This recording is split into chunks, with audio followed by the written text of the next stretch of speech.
Hello everybody again. Picking up from Jeremiah, 10, 11, and 12.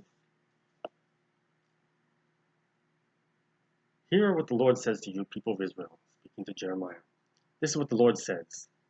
Do not learn the ways of the nations, the things of this world, or be terrified by signs in the heavens, though the nations are terrified by them.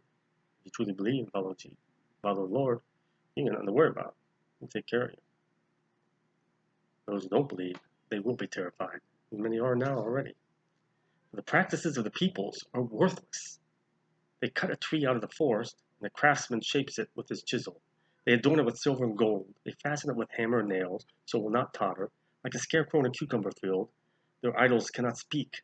They must be carried because they cannot walk. Do not fear them, they can do no harm, nor can they do any good. So again, speaking of idols, remember Jesus said they have eyes but not see, ears but not hear. It's talking to the people he's teaching.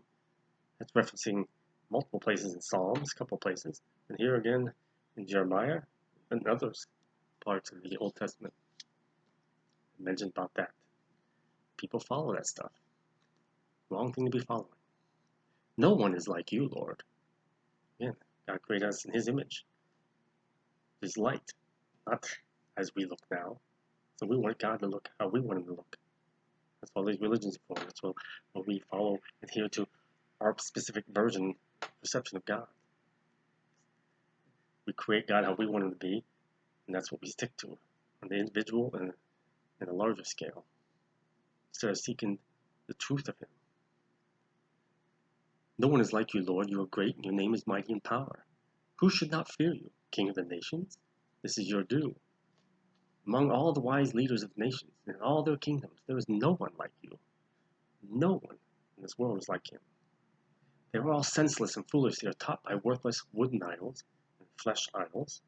Hammered silver is brought from Tarshish and gold from Uphaz. What the craftsman and goldsmith have made is then dressed in blue and purple, was made by skilled workers. But the Lord is the true God. He is the living God, the eternal King. When he is angry, the earth trembles. The nations cannot endure his wrath, nor will they. But the Lord is the true God. He is the living God, the eternal King. That's who you should be focused on, learning about. Tell me this.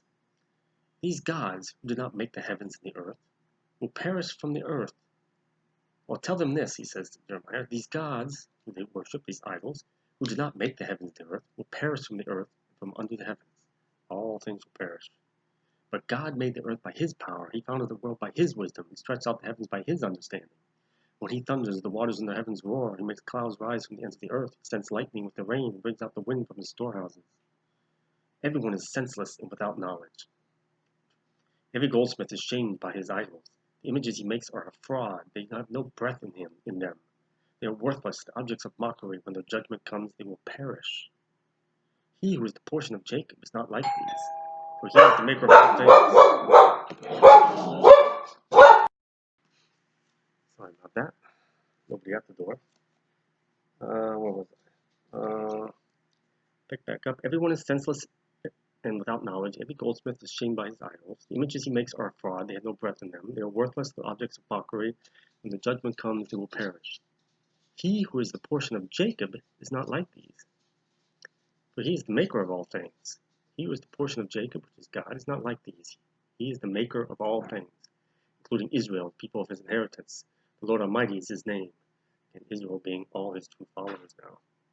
Gather up your belongings to leave the land, you who live under siege. In other words, prepare to leave this world. This is what the Lord says. At this time I will hurl out those who live in this land. What are you doing? I will bring distress on them, so that they may be captured. Woe to me because of my injury. My wound is incurable. Yet I said to myself, this is my sickness, and I must endure it. So woe to me and my suffering.